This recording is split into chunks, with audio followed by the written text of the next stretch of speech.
M S. Mustafizur Rahman. এখন বক্তব্য রাখবেন এম.এস. মুস্তাফিজুর রহমান। বিসমিল্লাহির রহমানির রহিম। প্রিয় দেশবাসী, বাংলাদেশের 64টা জেলা থেকে, প্রতিটা বিভাগ থেকে, প্রতিটা জেলা উপজেলা ইউনিয়ন এবং থানা থেকে, প্রতিটা গ্রাম থেকে আপনারা এত কষ্ট করে আজকের এই সমাবেশকে সফল করার লক্ষ্যে এসেছেন। মঞ্চ উপস্থিত সকল সম্মানিত ব্যক্তিবর্গ এবং আপনাদের এই উপস্থিতিকে আমি সালাম জানাচ্ছি। আসসালামু আলাইকুম ওয়া রাহমাতুল্লাহ। সম্মানিত উপস্থিতি, আমার প্রিয় দেশবাসী, আপনারা জানেন আমাদের রক্তের উপর দিয়ে এই ইন্টারিম গঠিত হয়েছে। এই ফ্যাসিবাদী স্বৈর শাসনের অবসান ঘটাতে আমরা সক্ষম হয়েছি একমাত্র আল্লাহ তাআলার সাহায্যে।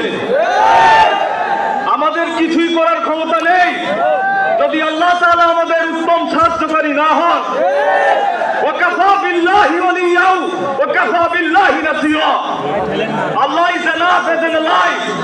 Allah is enough as a helper. আল্লাহ যথেষ্ট আমাদের জন্য সাহায্যকারী হিসেবে, আল্লাহ যথেষ্ট আমাদের জন্য অভিভাবক হিসেবে। মহান আল্লাহ রাব্বুল ইজ্জত আমাদের সাহায্যকারী হয়েছিলেন, মহান আল্লাহ রাব্বুল ইজ্জত আমাদের অভিভাবক হয়েছিলেন। তাই এই 24 গণঅভ্যুত্থান আমরা সফল করতে সফল হয়েছি। আমাদের কোনো ক্ষমতা নেই আল্লাহর ক্ষমতা ছাড়া। সম্মানিত উপস্থিতি, আপনারা জানেন আমি ভয়ের সাথে হৃদয় ভরা দুঃখ নিয়ে স্মরণ করছি এই 19 জুলাইকে, যেদিন ইন্টারনেট শাটডাউন করে দেওয়া হয়েছিল বাংলাদেশের প্রতিটা জায়গায়, গণহত্যা চালানো হয়েছিল প্রতিটি জায়গায়, বলা হয়েছিল ইন্টারনেট এমনি বন্ধ হয়ে গিয়েছে। আমি আরো স্মরণ করছি সেই ফ্যাসিবাদীদের যারা সৈন্যবাহিনী খুনি হাসিনার সাথে বৈঠক করেছিল আজকে।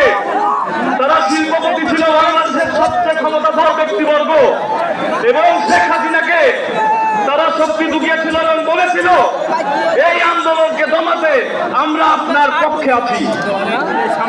কিন্তু আল্লাহর ইচ্ছায় তারা সফলতা অর্জন করেনি, কারণ জালিমরা কখনো সফল হয় না। আপনারা জানেন আমার পাবলিক ইউনিভার্সিটির ভাইদের যখন দমন পীড়নের পরে তাদের আওয়াজকে দমিয়ে ফেলা হয়েছিল, এই প্রাইভেটের শিক্ষার্থীরা বুকের তাজা রক্ত দিয়ে এই আন্দোলনকে সক্রিয় করেছিল।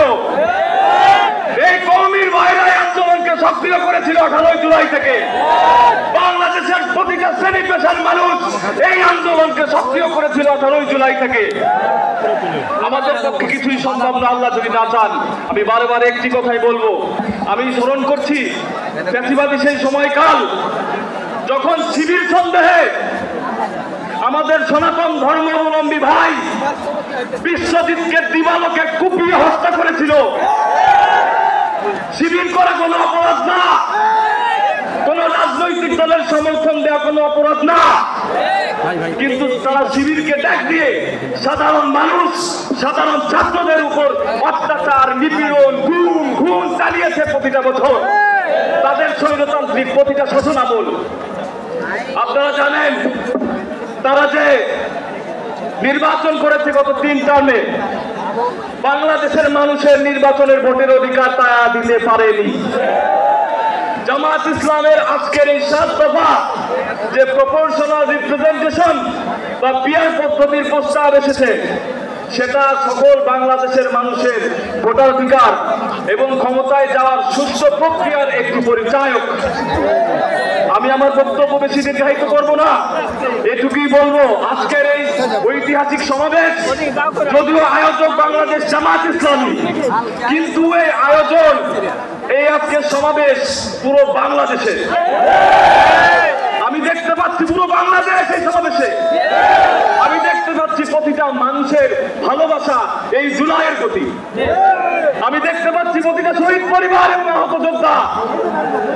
আর এই 7 দফার সফলতা কামনা করি এবং আল্লাহ তাআলা আমাদের এই জুলাই সনদ এবং ঘোষণাপত্র বাস্তবায়ন করার তৌফিক দান করুন।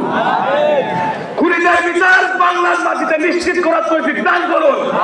আপনাদের কাছে দোয়া ভালোবাসা চাই, আর আমার একটি দোয়া চাই আপনাদের সকলের সামনে। এই লাখো জনতার কাছে আমি একটি দোয়া চেয়ে যাচ্ছি যে আল্লাহ রাব্বুল ইজ্জত 18 জুলাই গুলিবিদ্ধ হওয়ার পরেও আমি বেঁচে ফিরেছিলাম, কিন্তু এর পরবর্তী সময়ে দেশের কোন আল্লাহ যদি আমাকে কবুল করেন সংগ্রাম করার জন্য, আল্লাহ যেন আমাকে শহীদ মৃত্যু দেন।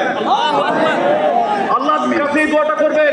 এই বলেই আমার বক্তব্য শেষ করছি। আসসালামু আলাইকুম ওয়া রাহমাতুল্লাহি ওয়া বারাকাতুহু। সংগ্রামী ছাত্র জনতা ভাই বন্ধুগণ,